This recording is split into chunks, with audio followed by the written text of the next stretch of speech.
Hello दोस्तों, तो यहाँ पे हमें एपिसोड की शुरुआत में फिर से 20 दिसंबर का सीन दिखाया जाता है जहाँ पे उस क्रिमिनल की डेथ हो चुकी होती है एक्सीडेंट से। और यहाँ पे रे पेनबर काफी ज्यादा शॉक में खड़ा होता है। लाइट रे के पास आता है और रे पेनबर लाइट को बताता है कि एक्चुअली मैं जापान में एक सीक्रेट इन्वेस्टिगेशन के लिए आया था, तो किसी को भी ये नहीं पता चलना चाहिए कि मैं यहाँ पे मौजूद था, तो प्लीज ये बात किसी को बताना मत। तो लाइट भी यही कहता है, ठीक है, ये बात मैं किसी को नहीं बताऊंगा। जब रे वहां से चला जाता है तो लाइट मन में यही बोलता है कि वैसे भी मैं भी नहीं चाहता कि मेरे डैड को या फिर पुलिस को ये बात पता चले कि तुम मुझसे मिले थे, वरना मुझ पे ही शक जाएगा। और वैसे भी पुलिस इस एक्सीडेंट को नॉर्मल एक्सीडेंट की तरह ही देखेगी। यहाँ पे हमें रे पेनबर के घर का सीन दिखाया जाता है और वहाँ पे उसकी फियोन्से होती है। जब रे घर पे आता है तो वो काफी थका थकाया लगता है और रे अपनी फियोन्से को बताता है कि क्या हुआ था। यहाँ पे उसकी फियोन्से बोलती है कि तुम्हें नहीं लगता कि उसका मरना काफी ज्यादा अजीब बात है, और तुम तो अपनी इन्वेस्टिगेशन कर रहे थे, है ना?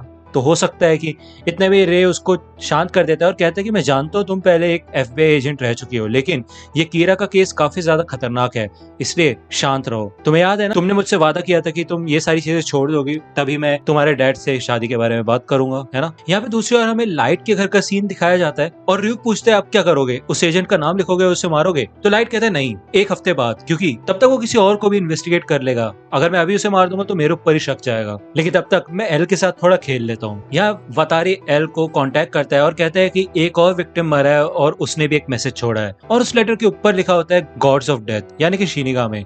तो पहले लेटर में लिखा होता है एल क्या तुम्हें पता है, और दूसरे लेटर में लिखा होता है शिनिगामी। तो एल कहता है कि क्या ये क्या कहना चाहते हैं कि शिनिगामी सच में होते हैं? तो यहाँ पे एल वतारी को बोल देता है कि पुलिस स्टेशन पे पूरी नजर रखना, क्योंकि हो सकता है कि कीरा कोई और भी मैसेज भेजे। यहाँ पे हमें दिसंबर 27 का सीन दिखाया जाता है, यानी कि ठीक उस एक्सीडेंट के एक हफ्ते बाद। यहाँ पे सबवे के अंदर लाइट खड़ा होता है और वो कहता है कि इतने समय से जो हम एक्सपेरिमेंट कर रहे थे, आज वो काम आने वाले हैं। यहाँ पे वो ryuk को बताता है कि मैंने एक चीज नोटिस की है, जैसे कि तुम जानते ही हो कि किसी के नाम लिखने के बाद ही हम एक्सीडेंटल डेथ या फिर उसकी डिटेल्स लिख सकते हैं, लेकिन अगर हम डेथ नोट में पहले से ही ये सारी डिटेल्स वगैरह लिख दे तो हमें सिर्फ नाम लिखने की जरूरत है, उसके बाद वो चीज हो जाएगी। तो यहाँ पे ryuk कहता है क्या बात है, ये चीज तो मुझे भी नहीं पता थी। तो यहाँ पे हमें लाइट के प्लान का छोटा सा आइडिया दिया गया होता है। यहाँ से रे पेनबर निकलता है और लाइट उसके पीछे चला जाता है और कहता है रे पेनबर अगर तुम पीछे मुड़े तो मैं तुम्हें मार डालूंगा, मैं कीरा हूँ। तो यहाँ पे पहले रे पेनबर काफी ज्यादा शॉक हो जाता है और कीरा उसे सावधान करता है और कहता है कि कोई भी चालाकी मत करना, वरना मैं तुम्हें मार डालूंगा। यहाँ पे रे पेनबर बोलता है कि ये आवाज ये मैंने कहीं ना कहीं तो सुनी है। लाइट बोलता है कि पहले मैं तुम्हें साबित करके दिखाऊंगा कि मैं ही कीरा हूँ। वहाँ पे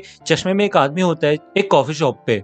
तो यहाँ पे लाइट उसको मार देता है और बताता है कि इसके ऊपर सेक्सुअल असॉल्ट के चार्जेस थे, लेकिन ये हर बार बच जाता था, इसलिए इसको तो मरना ही था। मैंने इसके बारे में बहुत सारी रिसर्च की है और साथ ही साथ तुम्हारे बारे में भी बहुत रिसर्च की है। तो यहाँ पे रिपेयर में लाइट की बात मान लेता है और कहता है हाँ मुझे यकीन है कि तुम कीरा हो। तो लाइट ये कहता है वैसे भी यहाँ पे मौजूद लोगों की जिंदगी इतनी ज्यादा मैटर नहीं करती जितनी तुम्हारे रिश्तेदारों की करती है। तो यहाँ पे लाइट रे पेनबर को कहता है कि तुम्हारे पास लैपटॉप है ना, क्या तुम्हारे पास वो इन्फॉर्मेशन है कि जापान में कितने एजेंट्स आए हैं? तो यहाँ पे रे पेनबर बता देता है कि उसके पास अभी वो फाइल्स नहीं है। तो यहाँ पे लाइट रे को एक एनवेलप देता है और कहते हैं इसमें से ट्रांसीवर निकालो और अपने कान में लगा लो, आगे के इंस्ट्रक्शंस मैं तुम्हें बाद में बताता हूँ। तो यहाँ से लाइट चला जाता है और वो कहता है कि तुम यामानोटे लाइन में जाओगे, फिर चाहे वो किसी भी डायरेक्शन में जा रही हो, तुम्हें अंदर जाना है और दरवाजे के साथ वाली सीट पे बैठना है। अगर उस पर कोई पहले से बैठा है तो इंतजार करना उसके उठने का, वहां पे बैठ के मैं आगे की बात बताऊंगा, और कोई भी चालाकी करने की कोशिश मत करना क्योंकि मैं तुम्हें देख रहा हूँ। तो यहाँ पे रे बैठ जाता है और लाइट यहाँ पे पूछता है कि अब मुझे बताओ कि कितने एजेंट्स यहाँ पे आए हैं और उनका प्लान क्या है।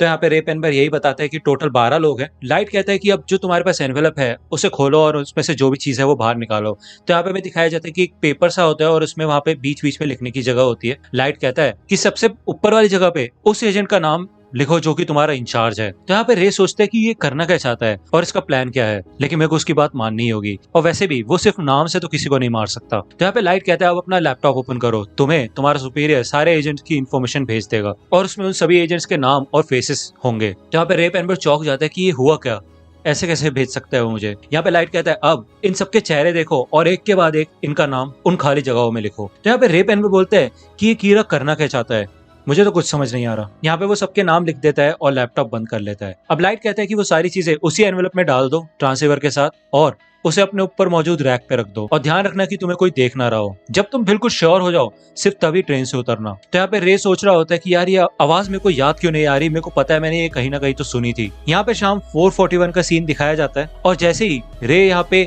ट्रेन से बाहर निकलता है उसको हार्ट अटैक आता है और वो नीचे गिर जाता है। वो यहाँ पे गिरते हुए पीछे पलटता हुआ देखता है और उसे दिखता है कि लाइट ने वो एनवेलप उठा लिया होता है और रे यहाँ पे बोलता है लाइट यागमी, और लाइट कहता है अलविदा रे पेनबर, और इधर रे पेनबर मर जाता है। और हमें बताया जाता है कि रे पेनबर ने वो सारे के सारे नाम डेथ नोट पे ही लिखे होते हैं और उसे पता भी नहीं था कि वो अपने ही दोस्तों को मार रहा है। सबसे पहले वाली जगह पे उसका सुपीरियर का नाम लिखने से उसने कॉज लिखा था कि वो अपने सारे के सारे FBI एजेंट्स को सारे एजेंट्स की फाइल भेजेगा और उसके बाद हार्ट अटैक से मरेगा। वहीं दूसरी ओर बाकी एजेंट्स के आगे लाइट ने लिखा होता है कि एक बार उन्हें वो सारी फाइल्स मिल जाएंगी, उसके बाद वो सारे के सारे मारे जाएंगे। अब यहाँ पे आप समझ ही पा रहे होंगे कि लाइट ने सबको फाइल भेजने के लिए इसलिए कहा क्योंकि अगर सिर्फ रे पेनबर के पास फाइल गई होती तो इजीली सबको शक हो जाता कि रे पेनबर जिनको इन्वेस्टिगेट कर रहा था वही कीरा हो सकता है, इसलिए शक को बांटने के लिए उसने सबको ही सेम फाइल भिजवाई। यहाँ पे दूसरी ओर हमें एल का सीन दिखाया जाता है और उसे इन्फॉर्मेशन मिलती है कि सारे के सारे एजेंट्स मारे गए हैं और सबके सबको हार्ट अटैक आया था। इसका मतलब कीरा ने ही उनको मारा है। एल मुझे माफ करना, लेकिन FBI अब तुम्हारी मदद नहीं करेगी। तो यहाँ पे चीफ यागामी भी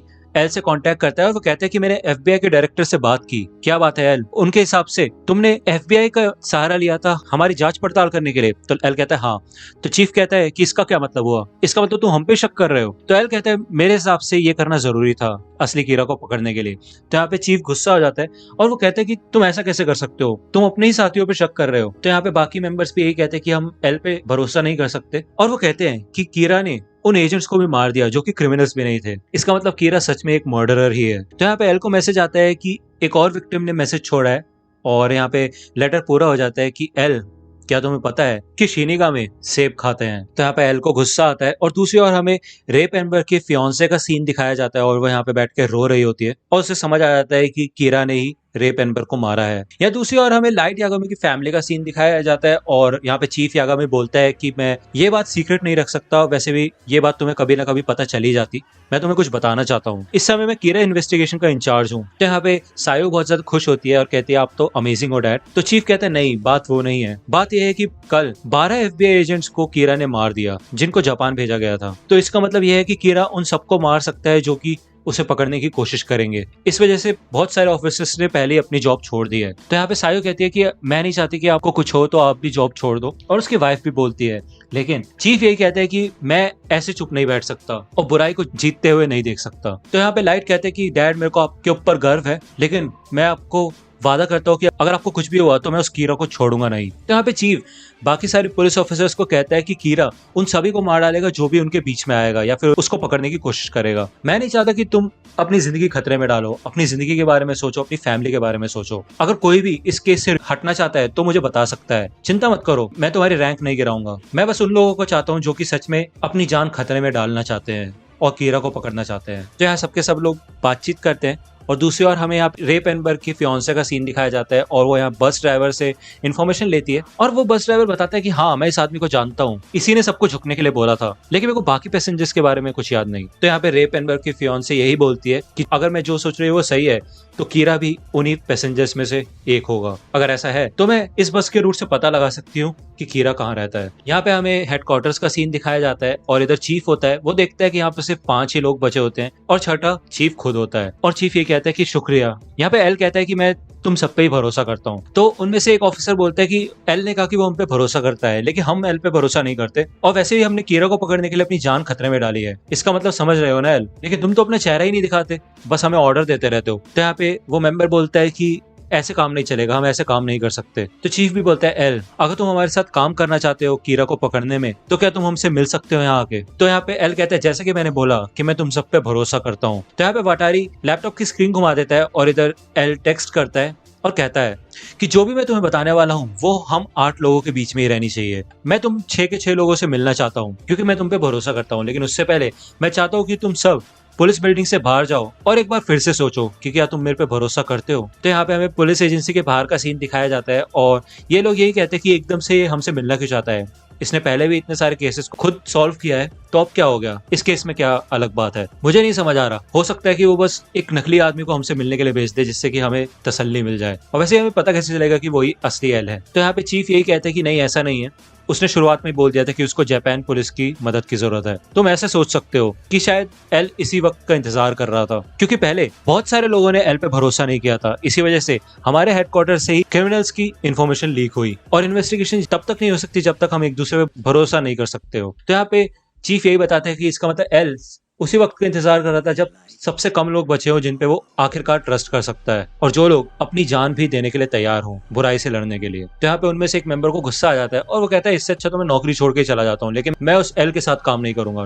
लेकिन चिंता मत करो, मैं तुम्हारा पीछा करते करते भी नहीं आऊंगा, जाओ जहां जाना है। यहाँ पे एल बता देता है कि मैं टीटो होटल में हूँ और मैं कुछ कुछ दिनों में होटल्स बदलता रहा करूंगा, और तुम अभी के लिए इसको एक हेडक्वार्टर्स मान सकते हो। अगर तुम मुझसे मिलना चाहते हो तो तुम्हें दो दो के ग्रुप में आना होगा, और एक ग्रुप के बीच में 30 मिनट का फासला होना चाहिए।